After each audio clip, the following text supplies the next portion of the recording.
Hello, everyone. Welcome to another episode of Phoning It In. I'm Michael Carvelli, joined by John Terry, taking a big drink. There was none left, unfortunately. Oh, man. Another two-man show. We're back. We're back. We've just stopped telling Nick about these. I feel like we should at least tell Nick when it's happening. Yeah. We're doing this. We're right now because we're both getting busy. And we're like a week behind. It's been a lot of like, all right, you ready? Okay, let's go. Yeah. So, yeah, right. For example, for a little look behind the curtain, I told Carvelli 30 minutes ago that I was ready, and then he just watched me answer emails for 30 minutes. So yeah, it was great. Yeah. But we are back, and you're answering a lot of emails right now because of the first thing that I would like to get into today. World Cup qualifying starts soon. Mm-hmm. U.S. Soccer just announced its first roster. I do not want to get into any of the game stuff because I don't know what you can say, what you can't say, whatever, blah, blah, blah. We're not, yeah. We've already said a lot of racy stuff off mic that I've recorded. We'll use as blackmail at a later date. What I want to say first off is it's so cool that this is happening. Yeah. Like as a person. So, obviously we've known each other for a long time now. Your whole thing has always been like wanting to work in sports and wanting to do like cool things. And obviously you've got to do cool things at like, UW and WVU and stuff like that. But you're getting ready to work World Cup qualifiers. Yeah. Soon. Like that's a very cool thing. And I want to talk a little bit in this, just how excited are you right now for all of this? I'm excited. At the same time, it's not. I was working like college football games. I guess it's not. But it's different. Yeah, it's different. It's a cooler thing. I don't know. Like when you work in sports, like you don't really. Yeah, like I'm excited. Like it's cool, but I'm not like. The amount of work I have to do between now and it's not just that. We have a really busy fall, right? We have 7 games we have 2, 4.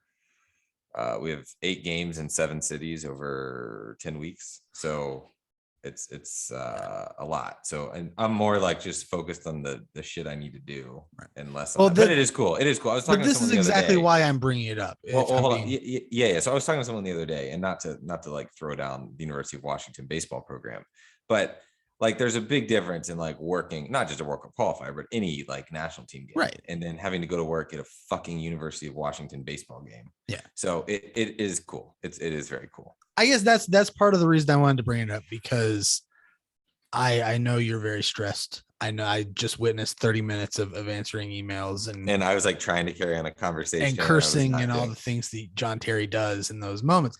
And I just want to say, remember that.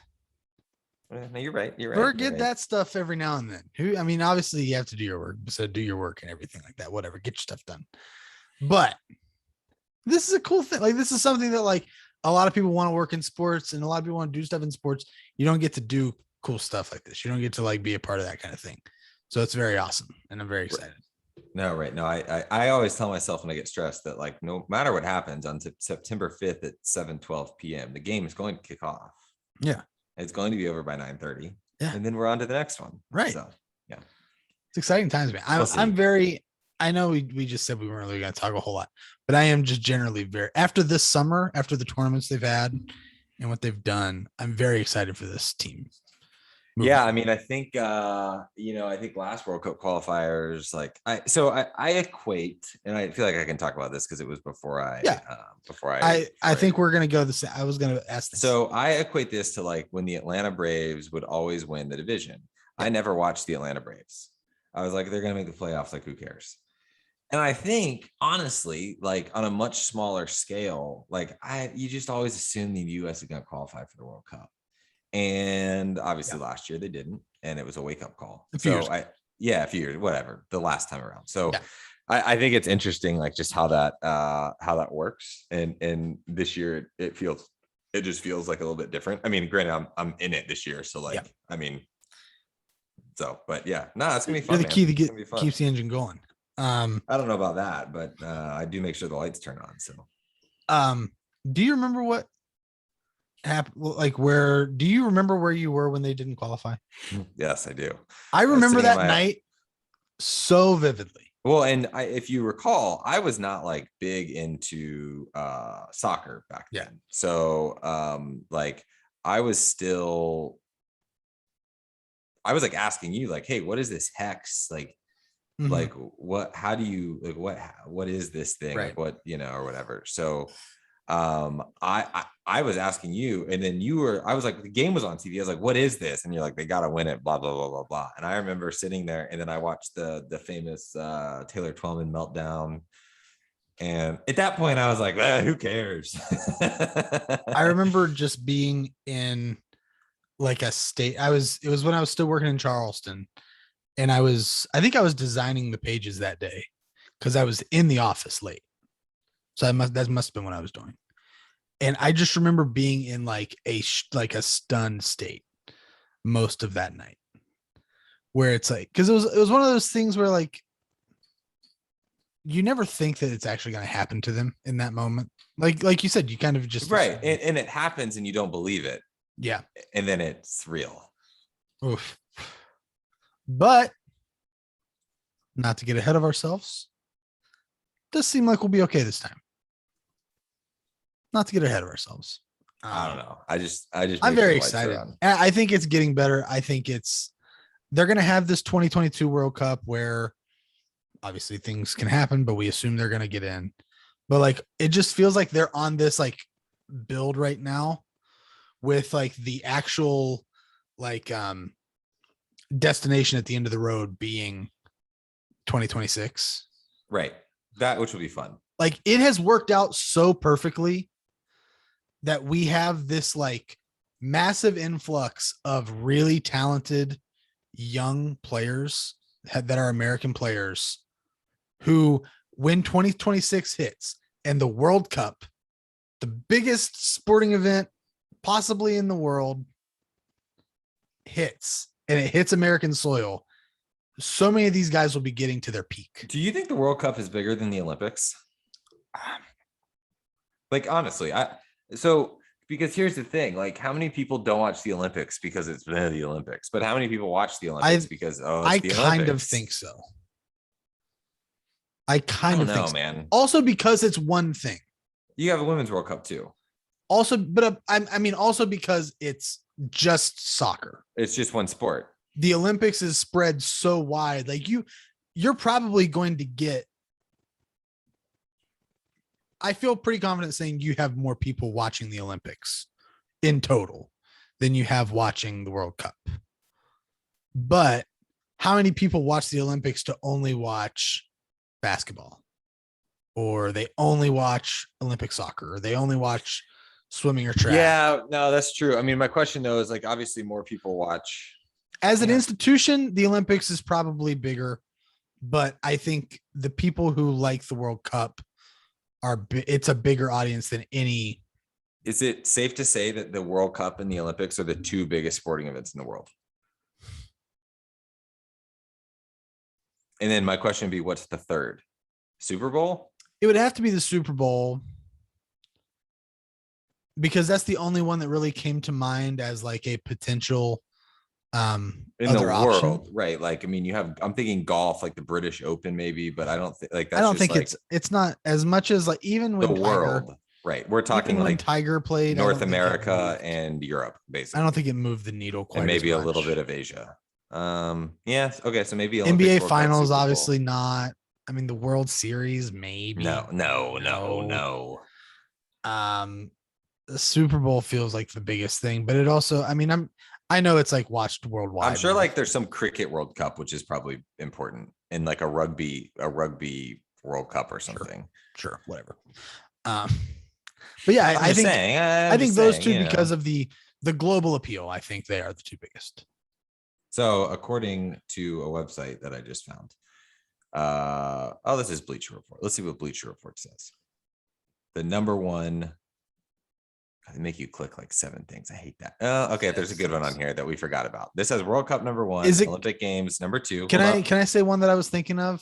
Yep. No, go ahead and tell me what it is. The Super Bowl's number 4. It's something in France is number 3 that I've never.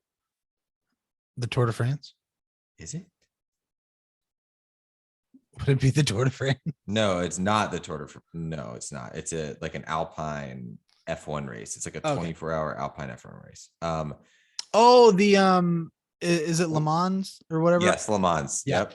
There was actually a pretty good movie about that a few years ago. So the Masters, which I think is bullshit. There's no. I don't way. think it is. What about like Wimbledon though? Wimbledon, I think on here, Wimbledon, Kentucky Derby are interesting to me. And then The Derby was the one that I was gonna say as like a maybe, but I don't think it gets higher than like the Super Bowl. Tour de France, UEFA Champions League final. I think like Euro Cup, Ryder Cup. I don't know. There's some interesting ones, but I could see maybe of golf. I could almost see the Ryder Cup more than the Masters. I could see that too, but it's just Europe and the United States, right? Like, yeah. Is that?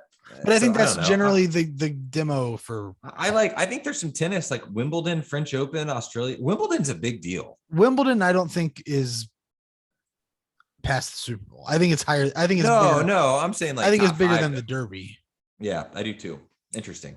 But yeah, I don't know. It's really cool. I do think the global aspect of Olympics and World Cup make it 1 and 2.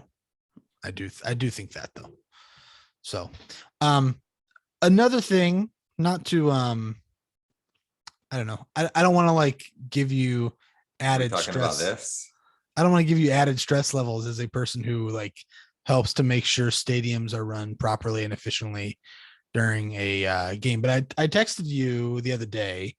I got out of a movie over the weekend, and it was the night that WWE had like one of their big pay-per-views of the year going on, and they had it at is it Allegiant Stadium? Is that the name of the Vegas? Mm-hmm. Yep. Okay. They had it at Allegiant Stadium. I think they announced the attendance at like 51,000. Yep. At some point during this massive show with all these people, all of their credit card systems went down. So obviously mayhem ensued with every you can't buy person anything. There. As a person that does that fall under your thing at all, game day operations wise? Not here. Not, I mean, sort of. I mean, not really. Like I wasn't sure. I never know. I'll be honest. I'd say I still only have like a 35% understanding of what you do. I'm more like game management, like team logistics at this point. Like when you go into venues, right? Like the venue is responsible for a lot of these things. Like the venue is responsible to make sure but my old position at UW, we had an IT department, but it would be my issue to figure out how to fix the problem if that happened, right? Like I'm not going to go fix the internet or the point of sale machines, but so I'll say this, crazy, by the way, because on a scale of 1 to 10, what would you have been at?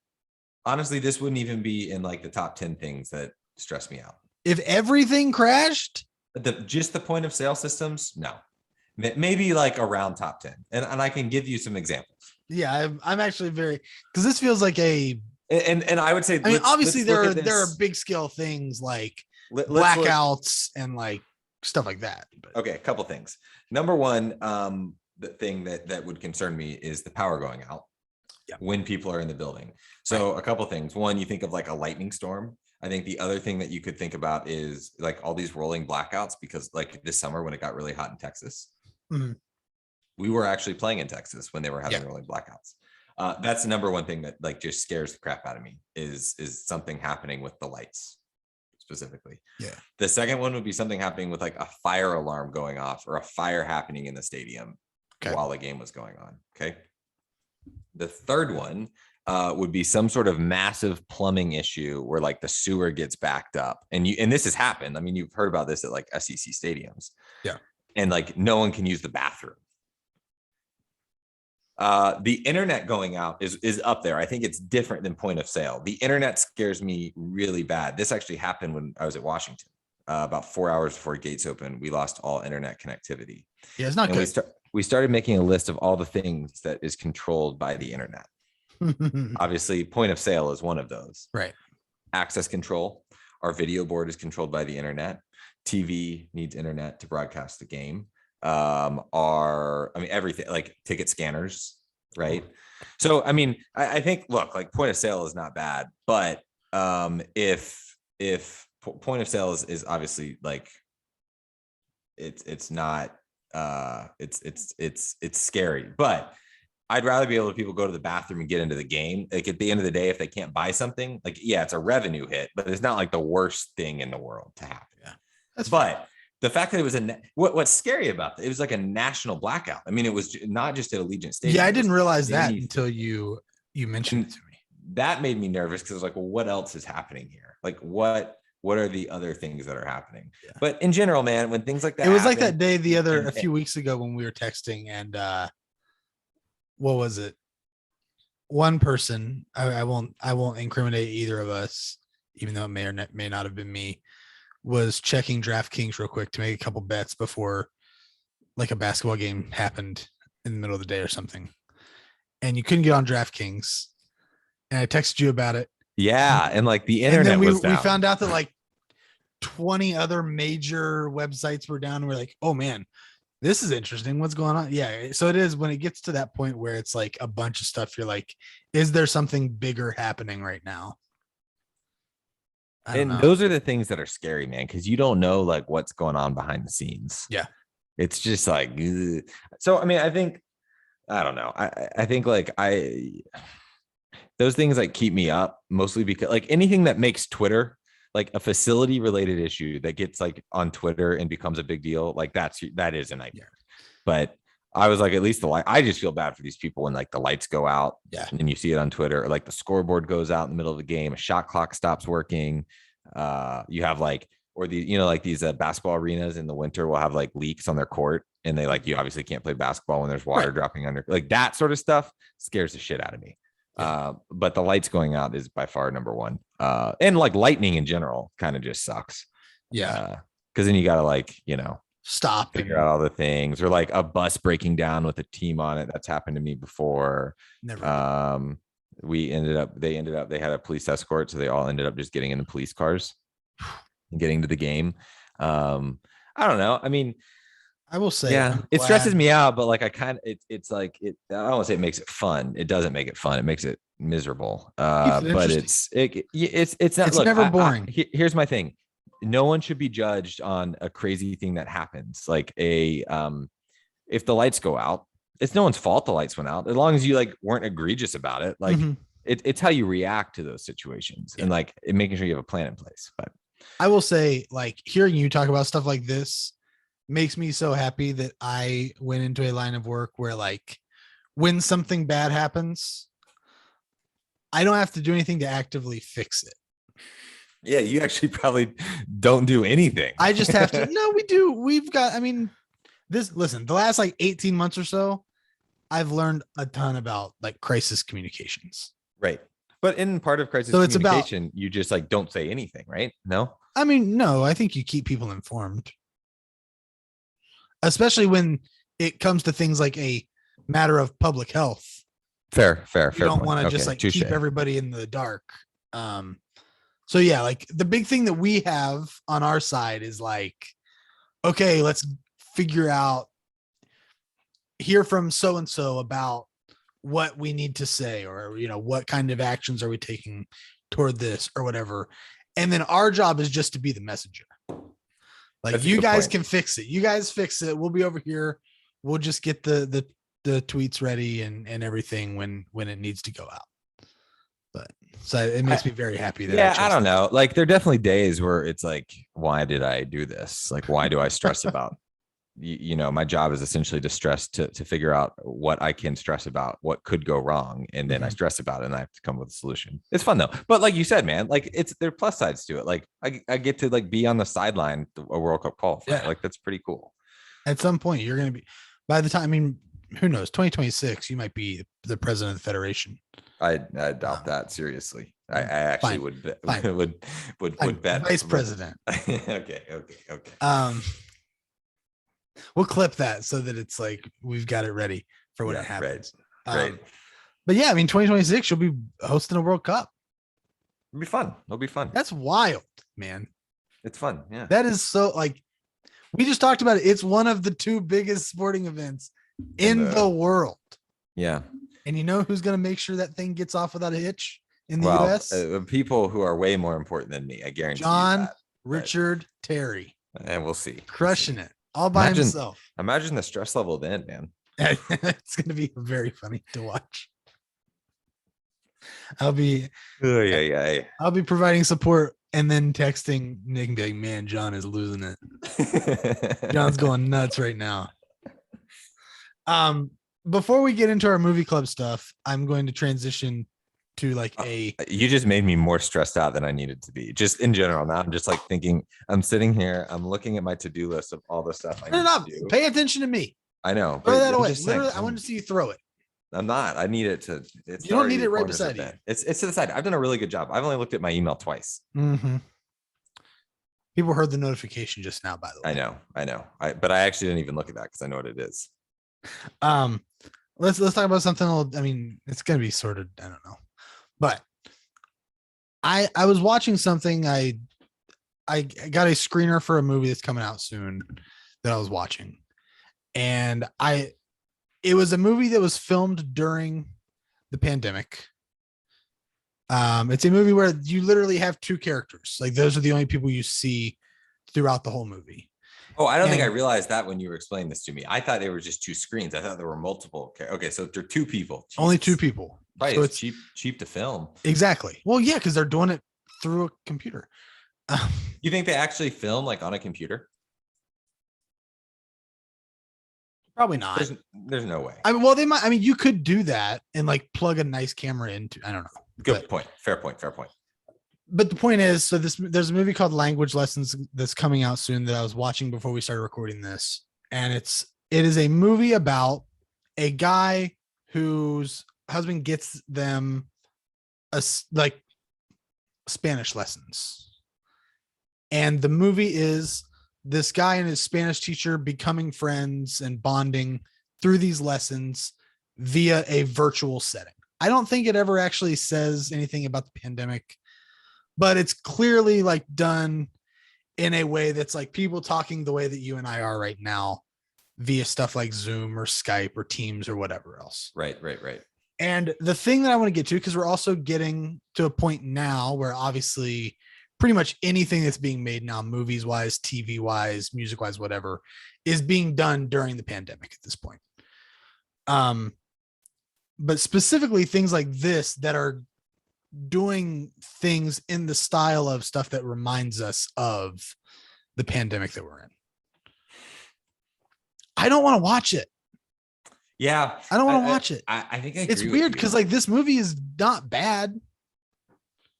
Like I'm enjoying it, but I'm also very conscious of it. Back like last spring when like the only way like late night TV, remember like late night TV shows stopped and like Jimmy Fallon or all that, like it was weird, man. Like it was super strange just how it was done. I didn't watch any of them.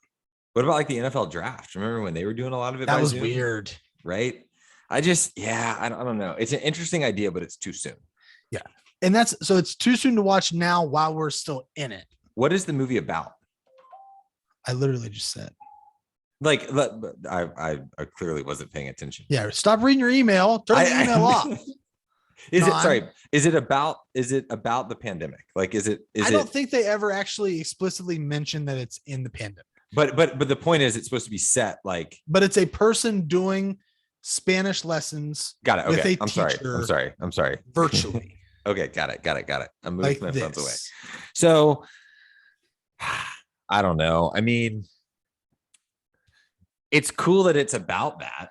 It's cool that it's about that. It's cool they went about it this way. It's not a new thing. Like there have been movies in the past that have been like that. Do you think? Okay, here's a hypothetical. This thing had only lasted 2 weeks or 4 weeks, like they told us it was going to. Yeah.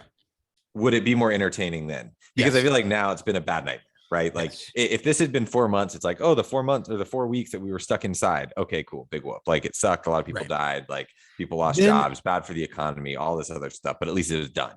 But it feels like we're in this never ending time loop, like the other movie we watched of just where it's never going to end. Yeah.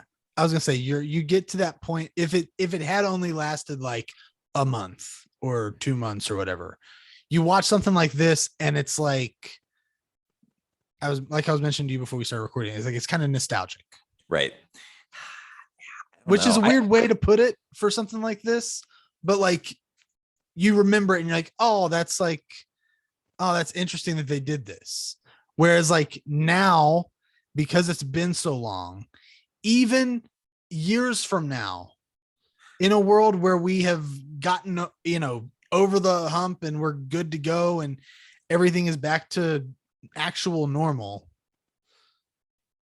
I will watch this and be like, oh my God. It is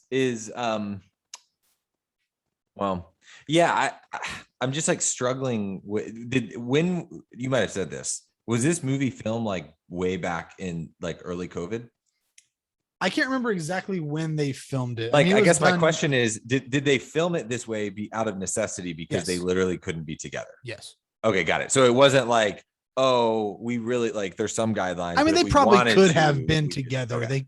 They probably could have done the whole like It wasn't like a creative, like it was probably a combination of the two. Like let's do a movie It was- via yeah, it was- Zoom, and it was probably like we could do this movie via quarantining for 2 weeks and being on a isolated set and all that stuff. We could do that, but they're like, oh, let's kind of try to do it like this and see how it works. I think I will watch it when it comes out. Yep.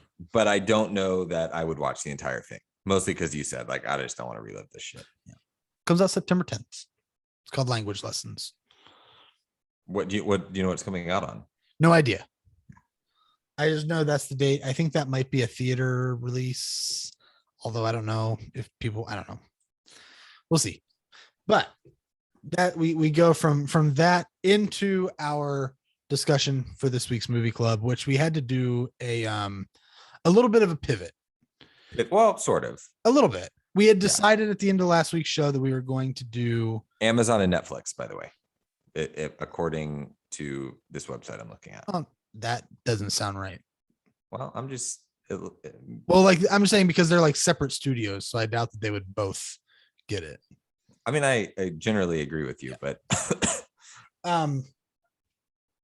but we had decided last week that we were going to try to do a double feature of both the 1997 British version and the 2005 American version of the movie Fever Pitch.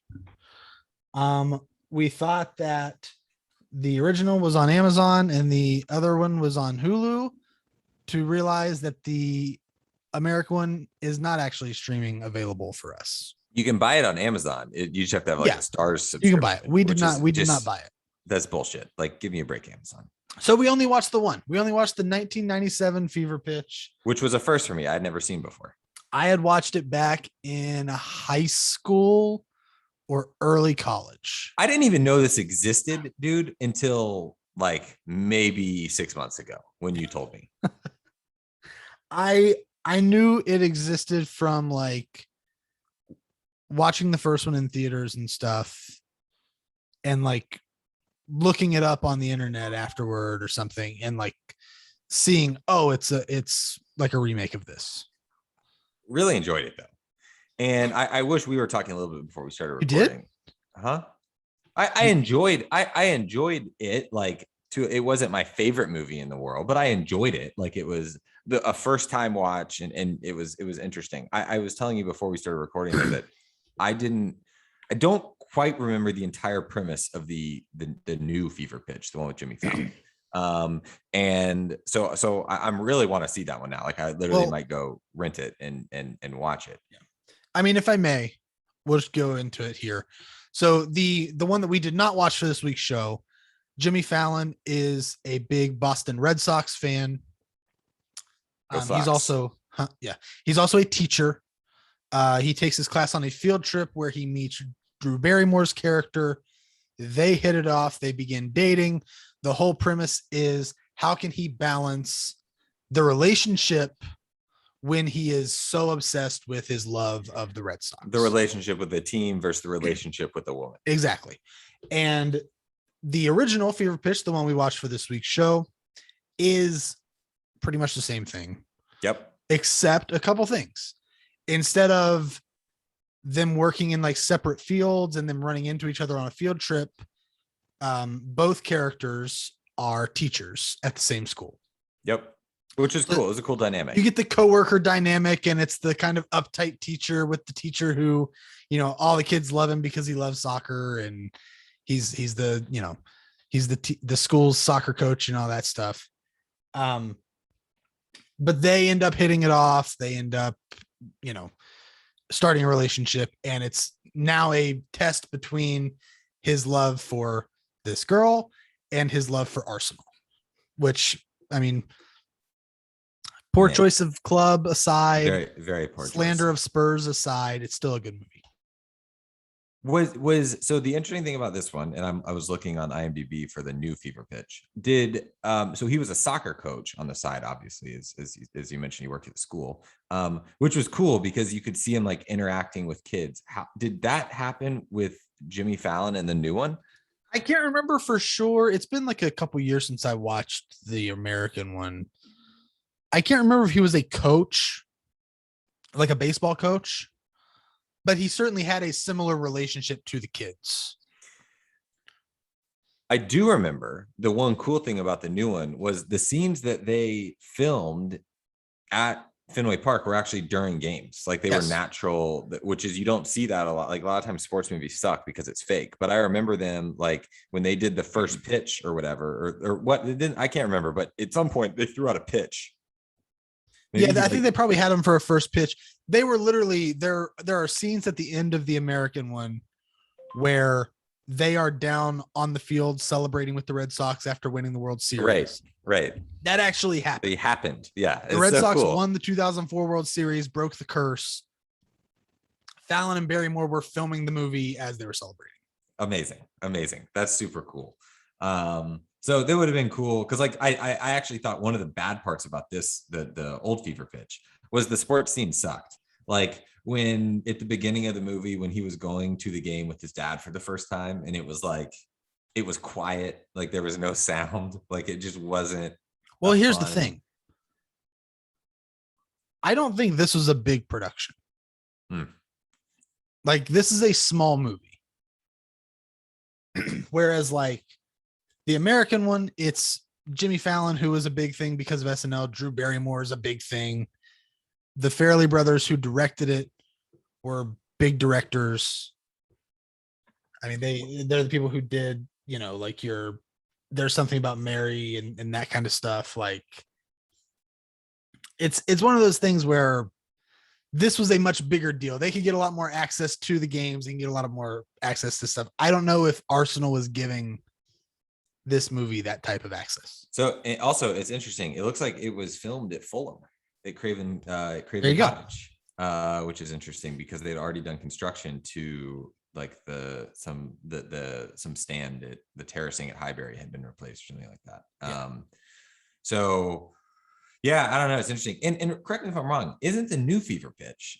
Weren't they planning for the Red Sox to lose or something? And then I think so. They had to switch the ending because they ended up winning the World Series. They actually won. I think they might have just assumed they were going to lose. I feel like I remember something like that. Like I just can't. I don't know. That would make sense. I mean, I liked that this handled it the way that it did. I don't know, like it's stuff like the scene at the end. I mean, I don't know if this is actually based on like an actual Arsenal season or whatnot, but like much like at the end of the American one where the Red Sox win and everybody celebrates, at the end of this, Arsenal wins and everybody celebrates. And like seeing that moment in the streets and everybody like being so happy, there's part of me, I texted you this, like watching that as a WVU fan, as someone who like, because the whole point of this is he is so life and death on this team because they've never finished it. They've never won, really. They've been so close. And like watching movies like this as a WVU person, I'm like, yeah, I get it. I get where you're at. I see it might look absurd if you're like a Yankees fan or a Braves fan to be like this. But yeah. No, I think any sports fan can relate. Like I even think maybe not Yankees fans. I think Braves fans can relate. Like we won the division, but I like know. you I never, was you just know, saying. I you was always. just saying that. But no, I think it's true. I think college athletics though is probably more because it's harder to. I mean, there are more teams, right? It's Yeah. harder to win. I think Right. in college athletics. So So yeah, it's like on the outside, if you're a fan of a team that has done that a lot, you're like, no, just like don't be an idiot. And it's like, no, you don't understand when you don't win. This happens sometimes. overall, like, did you like the movie or did you not like the movie or did you So here's like the it? thing. I'm interested to see what my it's fascinating sometimes to look back at what you rate things when you are somebody who like does this as much as I do. Right. I apparently did not like this much when I watched it in like high school or college. Because I had it rated at I think either 2 or 2.5 stars. I liked it way more this time. It was like 3.5 stars for me. I liked it a lot. I think I like it more than the Fallon one. Interesting. I like I said, I want to rewatch the Fallon one. I think I like the Fallon one more, but as I've said before, I'm not a big fan of like older movies. So Yeah, man, 1997, super old. It seemed old, dude. Crazy Like, old. It seemed old. I also we had to put the subtitles on because like we couldn't understand what they were saying half the time. And you which might was hate interesting. my next pick. Oh, good. Where would you rank this? Where do we want to rank it? I don't know how long we've been going for, but Well, we need to rank it. okay. Let's go ahead and pull up the list. Share screen. All right. So anybody who hasn't seen, all right. Right now we have number 1, 40-Year-Old Virgin. Number 2, The Big Sick. You've Got Mail. Number 3, Crazy Rich Asians and 10 Things I Hate About You. Rounding out the top 5, Always Be My Maybe, Palm Springs, No Strings Attached, and The Proposal at 6 through 9. Me personally, I'll let you give your thought on where since you threw this one out. Number 10. You think it's the worst one? Maybe number 9. I will fight to my death. It's not better than No Strings Attached. It is, but you gave it 2.5 stars, dude. I gave it 3.5. I gave it 3.5. I gave it 2. No Strings Attached. I gave it 2.5 What do you give No stars. Strings Attached? And what do you give No Strings Attached? 3. Okay, so you have it just above No Strings Attached. I have it. I would have it above No Strings Attached, below Palm Springs. I will allow you to do it. I will allow Natalie Portman to carry No Strings Attached, which is a worse movie than Fever Pitch. I will allow the Portman bump to keep it at number 8. I will not have this below The Proposal. That's fine. I can be on board with that. I can be on board with that. I think it's asinine. You think it's better than No Strings Attached. We talked last week about No Strings Attached being it's not bad a good movie. It is a bad movie. I didn't think this was like particularly. This is a good movie. They didn't have. You have such a bias against things that were not made. I do. 2 weeks ago. It's I really absurd. Grow up. I do. The video quality is slightly worse. The color grading is a little worse. 1997 is not. It's not like I'm having you watch stuff from 1947. You know, the other interesting they talk about was the Hillsborough disaster in this movie, which I thought was interesting because like we actually knew that. Yeah. I mean, do you feel that strongly? Do you want it above No Strings Attached? No, I'm fine. The Portman bump can happen. Okay. That's I'm shocked at how far down Palm Springs is because you love that movie. I do. But I think it's I think well, I think there were things I think you don't like it that much. So I didn't want to fight for it super hard. And I also don't really I mean it's definitely a rom-com. I'm interested to revisit a list like this and see with with 5 years down the road, maybe you're going to have it like at number 187 or something like that. But typically movies get better with time. I don't know if you know that, like the more you watch them. I don't know, man. So yeah, I don't know. Wow. Okay. You're going to hate my next pick. You're going to hate it. Can I just say at one point, once I do watch the new one, I do want to revisit. I do want to revisit this because I do think had we watched both of them, I might rate higher. But yes. Okay. Next one. What is it? The next one. I actually think you like this movie. I feel like you like this movie. Um, we're gonna stay across the pond, so get your subtitles ready. This is a movie that is currently streaming on Amazon, according to Letterboxd. Made in the year 1994. It is a Best Picture nominee at the time, which I think is pretty unique for this list. I don't think we've had any Best Picture nominees. The Big Sick, maybe? No, I don't think it was actually nominated for Best Picture. I'm like trying to Google. Okay, keep going. Four Weddings and a Funeral. I've never seen that actually. Oh, I thought you have. You watched the TV show. I didn't watch TV show because it was horrific. Or well, you started it. Yeah, I have not seen the movie. It's very good. It's Okay. very good. One of my favorites. And what did you say it was streaming on? I was like feverishly trying to Google what I thought it Amazon was. Prime.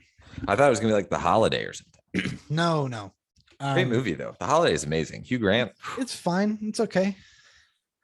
But this Four Weddings and a Funeral, it is Four Weddings and a Funeral. A guy has to, you see Hugh Grant go out with his friends and a person that he's interested in to 5 social occasions. The title says what they are. Very good romantic comedy. I had not watched it for the first time until early on in quarantine. No. Finally watched it. Thought it was really, really good. I'm here for it. Hugh Grant, who is, I mean, apparently Hugh Grant isn't in The Holiday, by the way. Yeah, I know Hugh he's Grant, not. what's he in? What's the other one? He's in Notting Hill. He's No. in, There's another one that Hugh Grant is in, and he's like the I mean, president. he's in a like ton. the prime minister of the UK. Oh, Love Actually. Mariel just texted me. Oh yeah. She goes, "Did you just say Hugh Grant is in The Holiday?" Yeah. Love Actually. Sorry, Love Actually. The Holiday is the one where the people switch or whatever. That's also a Right. good one though. It's fine. It's not Love great. Love Actually is good. You like Love Actually? Yeah, it's pretty good. Yeah, it's a solid movie. Solid It's not Four Weddings and a Funeral good. But it's really pretty good. okay. Has Hugh Grant, who's kind of, I mean, the king of rom-coms. Is he like the first guy you think of for rom-coms? I feel like he is. That's a good question. I think there are a few: Patrick Dempsey, Hugh Grant, Matthew McConaughey. Jesus Christ, John. No, I mean Hugh Grant's in the most. Yeah. And he's in good ones. He's in good ones. Right. That's the distinction. Right. What was was the movie? Andy McDowell, who was in Groundhog Day, which I love. What was the movie with Matthew McConaughey and Jennifer Aniston, and they were like stuck on an island? It was a chick flick. That's not Sahara. No, it's not Sahara. No, it's like fairly new. It's like, God, what is it called? It's a really bad movie. Was it after he was good? Not Failure to Launch, because he's in that one. Have you seen Failure? No, I have not. I did not waste my time with that. You know, it's not Matthew McConaughey. I didn't think it was. Yeah. Hey, you chose to do this movie thing with someone who doesn't know anything about movies. I know, and if it's not made this week, it sucks. But yes, Four Weddings and a Funeral is what we'll watch next week. This millennium, not this week. Here's a fun fact that I learned about this movie while looking at it the other day. Because you also know that I love looking at like box office stuff and things like that. Yeah. We will talk about your spreadsheet one day. I don't track box office in the spreadsheet, for the record. Okay. I track movies that are released, and then I track my award winners. Box office for Four Weddings and a Funeral, which is like one of the biggest movies in British history. It made $245.7 million worldwide. Guess the budget. It's a small, I know you haven't seen it. It's a small British comedy. You get a couple set pieces with weddings and the funeral and all that stuff. It's not extravagant. Guess but it does budget. have like Hugh Grant. Yeah. Has Hugh Grant in 1994. Guess the budget. It made $245 million, 246. That's incredible, by the way, for like. Just wait until you hear the budget, and then you'll be even more blown away. I don't even know. Like, I don't even know like what budget. Like $4 million. I was gonna say 2.5. $4 million to make 246. That has to be one of the biggest netting movies. That's what I was getting to with that whole thing. That's wild. That's insane. Now, I mean, like you've got things like the movies in the last few years, like your Black Panthers and stuff that crossed but into the budgets for those are right. way Like it crossed more. into $1 billion. Like let's see, what did Avengers Endgame? The last Avengers movie made 1.5 million or 1.5 billion. Sorry. total worldwide. I'm seeing, let me hold on. That's a gross. That's highest gross. I'm seeing $2.798 billion worldwide on a budget of $356 million. Wow. Could you imagine? Yeah, that's incredible. Like, that's an insane amount of money. But yeah. So apparently Mad Max grossed 100 million on a $200,000 budget. Very good. Paranormal Activity. Remember that one? Oh yeah. I've actually never watched it. Horrifying. 194 million on a I think the next movie, $500,000 budget. can the next season of Movie Club be a horror? No, I would quit the podcast. You Blair won't. Witch Project grossed 250 million on a $600,000 budget. Yeah. I'm trying to see if there were any, if these might be up there. Gone with the Wind, 390 million on a $4 million budget. That's pretty good for back then, especially. But still, like that's in the original Star Wars in 1977, 775 million on an $11 million budget. Yeah. Wow. Wow. It's incredible, man. But yeah, so that's what we're gonna watch next week. 4 Weddings and a Funeral. I'm excited for it. I think it's gonna rank high. I don't know. I'm very excited for it. We'll see. I hope you enjoy it more. I hope you go in with an open mind. I hope What did you say it was streaming on for the third time? Amazon Prime. Amazon Prime. Okay. If you have Showtime, I believe it's also on Showtime. Okay. I'll be watching from the road. I think you'll like it. I just don't want I don't want it to have 19 at the beginning of it and for it to automatically be like 6 at best. No, that's So just go into it with an open I don't mind. think it is. Look, like I didn't love Palm Springs. I've trashed No Strings Attached. I can't remember what we ranked above Palm Springs. So we'll see. Okay. Open mind. With that, that's all we have for this week's show, guys. Thanks so much for listening. Be sure to subscribe wherever you listen to podcasts. Give us a 5-star rating and review on the Apple Podcast app, which John loves so much. Where can they find us on the socials, John? phoninginpodcast@gmail.com or phoning it in pod on Twitter and Facebook. Wow, good job. I messed it up last week or the week before. You So did. I also realized we'll talk off mic. I realized we like completely dropped the ball on something we promised this week, but what do we promise? I'll tell you later. Shout out to Miguel Silva for our theme song. Check out Saving Miles Lemon on Spotify and Apple Music. And with that, that's all we have for this week. Thanks everybody for listening. We'll see you next time.